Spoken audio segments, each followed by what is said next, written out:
जो political parties अपनी नाकामी को छुपाने के लिए ईवीएम का चीख पुकार कर रहे हैं। मैंने 2019 में भी कहा था कि गलती ईवीएम की नहीं है, गलती जो लोगों के दिमाग में जो चिप डाल दी गई है वो उसकी बहुत बड़ा रोल अदा कर रहा है। और चौथी बात यह है कि कामयाबी हुई है ज़रूर, मगर ये 80-20 की कामयाबी है। हम अपना काम करते आए, पहले से करते रहेंगे। और बस मुझे यही कहना है कि हम लोग काफ़ी मेहनत किए, बहुत अच्छी मेहनत की, दिलो जान से हम लोग, हमारे पूरे पार्टी के ज़िम्मेदारों ने मेहनत की। मैं उन सब का शुक्रिया अदा करता हूँ, बल्कि उनसे ये भी अपील करूँगा कि अपने हौसलों को बुलंद रखिए। कल से हम फिर अपने काम पे लग जाएंगे और यकीनन मुझे यकीन है कि आने वाले जो विधानसभा के इलेक्शन होंगे उसमें हम और अच्छा करेंगे, हमारी कमज़ोरियों को, जो भी कमज़ोरियां सामने आएंगी उसको दूर करेंगे। सर, आपने बोला 80-20 की कामयाबी है, इसका मतलब क्या है?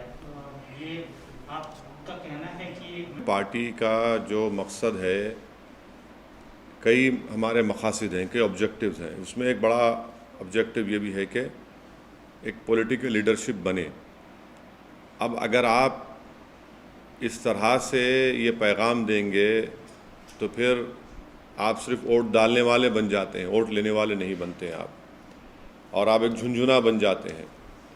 अब मिसाल के तौर पर ये जितने भी अभी तक नतीजे आए, जो रिज़ल्ट्स आया, जो बड़ी बड़ी बातें कर रहे थे लोग कि ये इनका वोट ट्रांसफ़र होगा, उनका वोट ट्रांसफ़र होगा, ट्रांसफ़र कुछ भी नहीं हुआ। और जो लोग झूठे दावे पेश कर रहे थे, जो लोग सब्ज़, उर्दू का लफ्ज़ बोल रहा हूँ, सब्ज़ बाग दिखा रहे थे, वो सब मालूम हो गया कि किसका वोट कहाँ पर गया, किधर गया। तो खैर अभी तो पूरे नतीजे नहीं आए, तो इस नतीजे पर और जब पूरे नतीजे आ जाएंगे उसको देखकर भी फिर हम और यकीनी तौर पर कह सकते हैं। मगर यह है कि जो उत्तर प्रदेश के अल्पसंख्यक समाज के माइनॉरिटीज़ हैं, उनको सिर्फ वोट बैंक की तरह इस्तेमाल किया गया। और इसी वजह से आज आप देख रहे हैं कि जो पॉलिटिकल लीडरशिप की हम जब बात करते हैं तो उससे सबको तकलीफ़ हो जाती है। तो खैर अब ये वक्त नहीं है कि मैं इतनी तफसील से जाऊं। जो फ़ैसला आया हम उसकी इज़्ज़त करते हैं और हम अपना काम जारी रखे हैं और जारी रखेंगे, और पहले से ज़्यादा हम मेहनत करेंगे, और जो हमारी लड़ाई है जमहूरियत के दायरे में उसको लड़ते रहेंगे। सर, उस पर क्या कहेंगे जो आपको, आप पे पहले भी आरोप लगते रहे हैं कि आप, अगर मैं उन लोगों के नाम ले लूं जो बाजा बजा रहे थे कि ये लड़ाई, ये वो लड़ाई है, आखिरी लड़ाई है, फलां लड़ाई है, और जो जाकर हर समाज के लोगों को कह रहे थे कि ये आखिरी लड़ाई है, अब उनके बारे में क्या बोलेंगे आप? और अगर हम पे जो इल्ज़ाम लगता है, हम कोई फ़िक्र नहीं है, हम तो बोलते लगाओ हम पे इल्ज़ाम, मगर हम अपनी लड़ाई लड़ते रहेंगे। आप देखेंगे गुजरात में भी इलेक्शन लड़ेंगे, राजस्थान में भी लड़ेंगे, और इस साल आखिर में दिसंबर में उत्तर प्रदेश में लोकल बॉडी के इलेक्शन होंगे, हम फिर अच्छी तैयारी से लड़ेंगे। हमारा काम हम करते रहेंगे। मगर उत्तराखंड में क्यों जीत गई बीजेपी, गोवा क्यों जीत गई, मणिपुर क्यों जीत गई, तो इससे कोई ताल्लुक़ ही नहीं है। देखिए हमारी लड़ाई पॉलिटिकल लीडरशिप की लड़ाई है, पॉलिटिकल लीडरशिप को क्रिएट करना है। अब उत्तर प्रदेश की ख़ास तौर से जनता को, गरीब को, दलित को, अल्पसंख्यक समाज को समझ में आ जाएगा कि इनको सिर्फ इस्तेमाल किया गया था। भाई आप जो दावे कर रहे थे, जो भीड़ दिखा रहे थे, जो बातें हो रही थी, जो ख्वाब में भी मुख्यमंत्री बन गए थे, तो उसका जिम्मेदार मैं तो नहीं हो सकता हूँ ना। सर, आप बोले कि वोट बैंक की तरह इस्तेमाल किया जाता है, खास तौर से माइनॉरिटी को, और आप अपनी जो स्पीचेज में बार बार इस बात की अपील कर रहे थे। मैं अपनी स्पीचेस का हवाला, अच्छा किया आपने ये सवाल किया। मैंने तो अपनी स्पीच में कहा कि समाजवादी अलायंस बीजेपी को नहीं हरा सकता। तो उस वक्त भी लोग बड़े नाराज़ हुए। ऑन रिकॉर्ड मेरे स्पीचेस आप देखिए, यूट्यूब पे हैं। मैं तो बात कह रहा हूँ, कह चुका हूँ, बात कह चुका हूँ। मेरा सवाल मुख्तलिफ था। हाँ, मेरा सवाल ये था कि आप चुनाव तो लड़ रहे थे, लेकिन एक चीज की एक और लड़ाई लड़ रहे थे बकौल आपके कि मुस्लिम जो कम्युनिटी है उसको वोट बैंक की तरह अब तक इस्तेमाल करती आई है पॉलिटिकल पार्टी का, अपना लीडरशिप होना चाहिए। तो क्या आपको नहीं लगता कि उस जनता से जिससे आप अपील कर रहे थे उसने आपको डिसअपॉइंट किया इस रिजल्ट से? नहीं, देखिए, मैं उनके फैसले की इज़्ज़त करता हूँ, एहतराम करता हूँ। वो उनका इख्तियार है किसी को वोट देना दें, मगर अब दोबारा तो हम उम्मीद करेंगे कि दोबारा तो उनको ठगा नहीं जाएगा ना। अब दोबारा यही बात उनसे नहीं कही जा सकती, क्योंकि उन्होंने देख लिया, उन्होंने आजमा कर देख लिया कि भाई 4 इलेक्शन आप हार चुके हैं, 14, 17, 19 और 22, ये 4 इलेक्शन आप हार चुके हैं। तो अब हम उम्मीद करते हैं कि वो अपना, उनका ही फैसला है, मगर वो अब की बार जब आइंदा पार्लियामेंट के इलेक्शन होंगे उत्तर प्रदेश में या म्यूनसिपल इलेक्शन होंगे, वो हमारी इस बात पे गौर करेंगे। हमको मालूम है कि हमारी बहुत सी बातों को लोग उस पर गौर किए, मगर एक जो चलाया गया था प्रोग्राम पूरा, वो प्रोग्राम तो नाकाम साबित हो गया। सर, यूपी में पहले कहा जाता था कि एमवाई समीकरण चलता है, मुस्लिम यादव, लेकिन इस बार ये कहा गया है कि एमवाई समीकरण चला है, वो भी महिला और योजनाएं। कोई नहीं, सुनिए, नहीं, एक मिनट, और प्रधानमंत्री के चलते ही एमवाई किसके लिए चलता था? एमवाई किसके लिए चलता था बताइए? कौन सी पार्टी के लिए चलता था एमवाई? यहाँ तो खाली एम ही है ना, वाई कहाँ है यहाँ पे? तो खाली एम ही है, वाई तो मानते हैं कि ये जो योजनाएं थी महिलाओं के लेकर के। अब देखिए, प्रसाद साहब ऐसा है ना, अंग्रेजी कहावत है, victory has many fathers, defeat has none. अब आप जीतने के बाद आप वो बोलते बोलिए, अब आप जीत गए तो आप नहीं, मैं यूपी, देखिए, यूपी की जनता ने फैसला लिया, हम उसकी इज्जत करते हैं। अब उस पर आप क्या लगाते लगा लीजिए, मगर वो फैसला है, उसकी इज्जत करना पड़ेगा, एहतराम करना पड़ेगा। सर, आपने कहा कि अब ये चुनाव तो हो गए, आपने कहा कि गुजरात और राजस्थान में, तो आप क्या एमआईएम वहाँ पे? बिल्कुल करेंगे, बिल्कुल करेंगे, हम बिल्कुल करेंगे। बल्कि इससे पैगाम तो चला गया ना कि ये लोग जो एक पर्टिकुलर कम्युनिटी को अपना वोट बैंक समझते थे, अब तो वोट तो ले लिए, मगर आपके वोट नहीं है, आप तो जीत ही नहीं पा रहे, आपका वोट ही नहीं है। वो जो क्या लफ्ज़ इस्तेमाल किया था कि रेनबो, हाँ, नहीं, जो हिंदी का लफ्ज़ इस्तेमाल हुआ था उसमें वो तो सब हाथ को आ गया ना, वो तो बिल्कुल ही नाकाम साबित हुए। बहुरंगी गठबंधन, ये कहाँ से बहुरंगी था भाई? उसमें तो खाली एक ही रंग था। रेनबो कोalition कहा आपने कि ये कम्युनिटी का वोट, वो कम्युनिटी का वोट, ये ट्रांसफ़र हो गया, वो हो गया। अब आप बताइए कि लखीमपुर खीरी में बीजेपी पूरी जीत जाती है। इसलिए हम कह रहे हैं कि 80-20 का मामला हो गया, और ये 80-20 हम आपको कह रहे हैं बहुत लंबे सालों तक रहने वाला है भारत की जमहूरियत में। तो आपको लगता है विकास के मुद्दे पे नहीं, अभी ये प्रेस कॉन्फ्रेंस ये मौका नहीं है ना वक्त है कि मैं इतना उसमें सब्सटेंशिएट करूं, मगर मैं इतना ज़रूर कहूँगा कि 80-20 का ये माहौल बहुत लंबे सालों तक रहने वाला है, ये समझने की ज़रूरत है सबको। क्या इस ऐसा क्यों है कि आप वेस्ट बंगाल गए, वहाँ भी जो मुस्लिम कम्युनिटी का भरोसा नहीं जीत पाए। अभी उत्तर प्रदेश में उन सीटों पर चुनाव लड़े जहाँ जो मुस्लिम माहौल और डिसाइडिंग पोजीशन पर रहते हैं। नहीं, ऐसा नहीं, हम तो अलायंस का हिस्सा, सुनिए, ऐसा नहीं, हम तो अलायंस का हिस्सा थे, भागीदारी परिवर्तन मोर्चा का। जितने जन अधिकार पार्टी के भी कैंडिडेट्स थे और दूसरे अलायंस के, हम सबके लिए कैंपेन किए। इलेक्शन में जीतार होती है, इलेक्शन जीतार होती है। और मान्यवर कांशीराम ने सही कहा था कि पहला इलेक्शन हारना, दूसरा हराना, तीसरा जीतना। अरे सुनिए, ये कांशीराम साहब का एक बहुत बड़ा इंपॉर्टेंट स्टेटमेंट है। हम हारे हैं, जीतेंगे दोबारा, इसमें कौन सी बड़ी बात है? कौन सा आसमान गिरने वाला है? हमारे हौसले, हमारा अज़म कभी कम नहीं होगा ना, इससे होता है। ठीक है, हम जो चाह रहे थे उसके बरक्स नतीजा आया, कोई बात नहीं है, मगर हमारे हौसले, हमारे स्पिरिट आज भी हाई हैं, कल भी हाई रहेंगे, हम लगे रहेंगे। आपने कांशीराम का जिक्र इसी किया से था, जुड़ा हुआ बहुजन जुड़ा समाज हुआ पार्टी एक का और परफॉर्मेंस कॉन्फ्लिक्ट ही समझ लीजिए, वो नहीं, मतलब आखिर क्या कारण वो आप पाते हैं कि जो जो मुस्लिम कम्युनिटी है उसका भरोसा नहीं जीत पा रहे हैं? नहीं, देखिए, अब एक मैसेजिंग जो की गई थी ये सब लोगों की वजह से, अब उसका नतीजा देख रहे हैं ना आप, अब उसका नतीजा देख रहे हैं लोग। तो ये एक टर्निंग पॉइंट होगा मुस्लिम पॉलिटिक्स के लिए।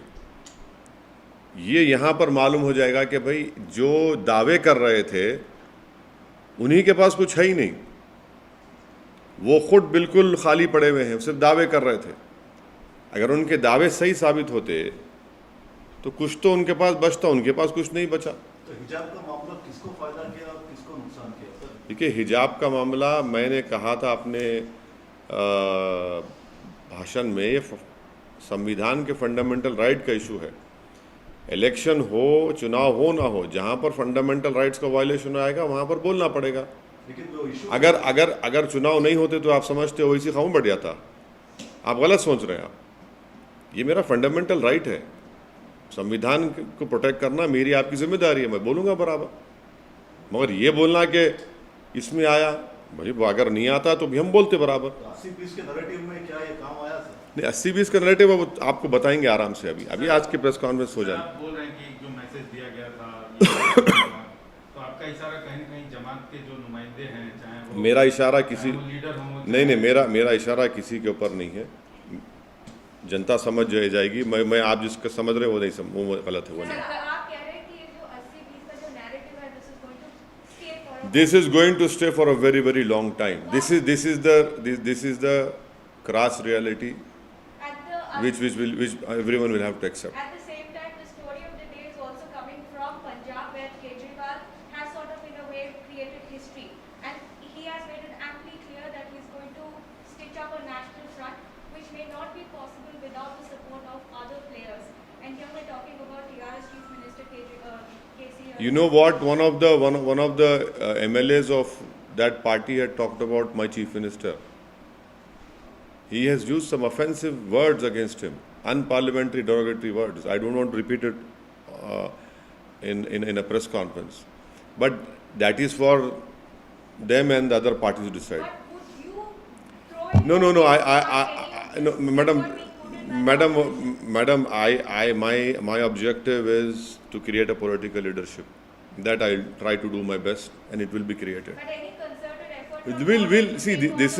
It is too early to talk about it. Sir कई लोगों ने ईवीएम पे सवाल उठाए, आप उस पे क्या कहना चाहेंगे? मैं तो 2019 में आपको प्रेस कॉन्फ्रेंस में बोला था कि ईवीएम गलत है, ईवीएम में कुछ नहीं है, दिमाग में चिप डाल दी गई है 80-20 की, अब वो चल रहा है। ईवीएम गलती ईवीएम की नहीं है, बुलडोजर का कितना असर पड़ा सर? कुछ भी नहीं है। गलती जो है ईवीएम की नहीं है, गलती जो दिमागों में डाल दिया गया है उसी के ऊपर मामला चल रहा है पूरा।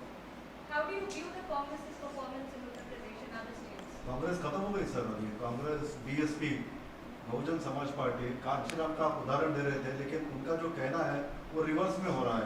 नहीं, मैं इस बात को नहीं मानता, और बड़ा हमारे लोकतंत्र के लिए बड़ा अफसोसनाक दिन होगा अगर बीएसपी ख़त्म हो जाएगी, तो बड़ा अफसोसनाक दिन होगा। और मुझे यकीन है कि बीएसपी ख़त्म नहीं होगी। हमारे लोकतंत्र के लिए, जमहूरियत के लिए वो पार्टी का रहना बहुत ज़रूरी है। इस वक्तव्य को, कांग्रेस इस सर, स्टेटमेंट को, कांग्रेस के बारे में नहीं, मैं कांग्रेस के, गांधी, प्रियंका गांधी, अब मैं उनके बारे में मैं क्यों बोलूं भाई? खामखा उनको क्यों इज्जत बख्शूं मैं अपनी ज़बान से उनका नाम लेके, उनके बारे में बोल के? सर आप बीएसपी के हाँ? बारे में Have they become a liability? It is for that party to decide. How can I comment on it? I cannot comment on one political party's internal strife or differences. It is not my job to comment on it. It is for that party to decide what they need to do for themselves. Sir BSP के बारे में जो अभी आप नहीं, देखिए इसको, नहीं, देखिए, सवाल पूछ लेंगे। नहीं, सुनिए, मैं समझ गया आप कहाँ से आ रहे हैं। मैं आपको बता रहा हूँ कि भारत की लोकतंत्र के लिए बीएसपी का एक बहुत बड़ा रोल रहा है, और हम उम्मीद करते हैं कि वो पार्टी रहेगी, मजबूत रहेगी। हाँ, यकीनन आज का नतीजा देखकर तो आप कमज़ोरी दिखकर आती है हमारी भी सबकी, मगर बसपा की ज़रूरत है और हम उम्मीद करते हैं कि जो जिम्मेदार हैं लोग देखेंगे और करेंगे उसको। आपको ज़रूरत है शायद भविष्य में, इसलिए नहीं, देखिए आप हर चीज़ को हमारी ज़रूरत मत समझिए, हर चीज़ को हम अपने उससे इंटरेस्ट से देखते हैं, मगर एक बात को तो मानना पड़ेगा ना कि उस पार्टी ने बड़ा रोल अदा किया डेमोक्रेसी को मजबूत करने के लिए। सर आप बोल रहे हैं कि जो मैंडेट है आप उसका सम्मान करते हैं, तो जो मैंडेट है वो मोदी का जो मॉडल है उसके फेवर में है। क्या आप मानते हैं कि मोदी मॉडल जो है वो सक्सेसफुल फिर से हुआ है और सस्टेन कर रहा है देश में? पंजाब में नहीं, पंजाब में क्या हुआ? पंजाब में तो कुछ नहीं कर सके। पंजाब में कहाँ थे वो? अच्छा, नहीं थे कभी पावर में नहीं थे ना। अच्छा। सर, पावर में। अच्छा, मैं समझा कि शिरोमणि अकाली साथ थी ना बीजेपी की। लेकिन बाकी 4 राज्यों में तो सर असर देखिए। अब भैया अंग्रेजी कहावत है, victory has many fathers, defeat has none. Sir आप 85 रैलीज करें, 2 महीने तक हैदराबाद में नहीं आए। नहीं आया, बीच में आया बीच में आया। लेकिन तो क्या एक पर्सनल लेवल पे लगता है सर, बिकॉज मेहनत करके कभी कभी फल नहीं मिलता है। अरे आप लोग मेरी पार्टी की हिस्ट्री जानते ना मेरी हिस्ट्री जानते। मैं एक सिंगल एमएलए था मेरी पार्टी का, फिर हम लोग बड़े, एक ही एमएलए था मैं, हम लोग एमपी का इलेक्शन, 2 एमपी इलेक्शन थे 96 98 का। तो क्या कमियां रह गई? क्या अरे रही होगी भाई, कुछ ना कुछ होगा, हम उस पर देखेंगे, मगर मेहनत के एतबार से हमारा उत्तर प्रदेश का यूनिट, शौकत अली और जितने हमारे जिम्मेदार हैं बहुत मेहनत की, तो यकीनन कहीं ना कहीं कमज़ोरी होंगी, देखेंगे उसको, मगर इससे हमको कोई मायूसी नहीं है। Sir, do you still feel that Muslims in other parts of the country see you as an outsider? See, that is not, they don't see me as an outsider. They see me as a person who is fighting to create a political leadership and to ensure that everyone gets their hissedari or their share in Indian democracy. These are part and parcel of our life, ups and downs are part and parcel of our life, and to me, for me, tomorrow is the next day, is the next challenge. I'll take it up. I'll go ahead. What are your big takeaways, sir? Big takeaway is that the amount of love and affection I have received once again from the people of Uttar Pradesh. I'm thankful to them, irrespective of caste and religion. Wherever I have went, the affection and love which has been shown to me, showered on me, that I will treasure it for the rest of my life. Casting of vote is a personal decision. That we have to respect them. Delhi municipal corporation के चुनाव MCD के हाँ, लड़ेंगे, बिल्कुल लड़ेंगे, पूरी तैयारी कर रहे हैं हमारे कलीम हफीज़ साहब, लड़ेंगे, चुनाव लड़ेंगे। सर आप पूरे देश में बीजेपी के खिलाफ लड़ रहे थे, आम आदमी पार्टी ने जो परफॉर्मेंस किया है, केजरीवाल को आप बधाई देना चाहेंगे? नहीं, पंजाब की जनता ने फैसला लिया है, वो भी एक वर्डिक है, उसका सबको एहतराम करना चाहिए। हम उम्मीद करते हैं कि पंजाब और मजबूत हो, हम उम्मीद करते हैं कि पंजाब एक हमारा बॉर्डरिंग स्टेट है, वो एक आम प्रदेश की तरह नहीं है, उसके अलग चैलेंजेस हैं, और जब जनता ने फैसला दिया है तो उसको एक्सेप्ट करना पड़ेगा। आप बधाई देंगे केजरीवाल? नहीं, मैं तो पंजाब की जनता ने जो फैसला लिया उसका एहतराम करता हूँ, उसका एहतराम करना चाहिए, क्योंकि उन्होंने वो डिसाइड किया कि एक मैसिव मैंडेट उन्होंने किसी के पार्टी के हक में दिया, तो हम उसका एहतराम करते हैं। सर इससे थोड़ा सा ये इस इलेक्शन के जो रिजल्ट्स आए हैं, इसका जो संभावित फेडरल फ्रंट और something minus BJP minus Congress type का, अरे मेरे से क्यों पूछ रहे? नहीं ऐसे अरे देखिए, पॉलिटिशियन है, मुझसे मत कुछ मुझसे मत पूछिए, मुझे नहीं मालूम। मैं तो मोस्ट अनटचेबल आदमी हूँ ना पॉलिटिकली, तो मुझसे क्यों पूछ रहे आप? मैं क्या बताऊंगा उस बारे में? और कुछ? सर एक सवाल है। जरूर। राष्ट्रपति चुनाव को लेकर अभी से माहौल बन रहा है, अपने सीएम साहब भी उसके लिए एक तरह से मेहनत कर रहे हैं। अगर कोई बीजेपी के खिलाफ सारी पार्टियां मिलकर अगर मेरी देखिए, मुझे आपसे मालूम हो रहा है कि हमारे मुख्यमंत्री इस तरह का प्रयास कर रहे हैं, मुझे नहीं मालूम। मैं जिस दिन हमारे मुख्यमंत्री से मिल लूँगा, मुझे टाइम देंगे मिलने का, तो मैं उनसे पूछ लूँगा, मगर जब वो टाइम जब देंगे, मेरी जब मुलाकात होगी मोहतरम वज़ीर आला तेलंगाना से, तो मैं उन मोहतरम से पूछ लूँगा। अभी तो मेरी बहुत अरसे दराज से मेरी उनसे मुलाकात ही नहीं हो पाई, वो बहुत मसरूफ़ हैं। तो जब उनकी गुनागो मसरूफ़ियत में वो थोड़ा वक्त दे देंगे तो यकीनन आपका सवाल उनसे पूछ लूँगा और जवाब जब आएगा तो आपको बता देंगे। मुस्तकबिल में संभव है कि अकेले से आप हाथ मिलाएं?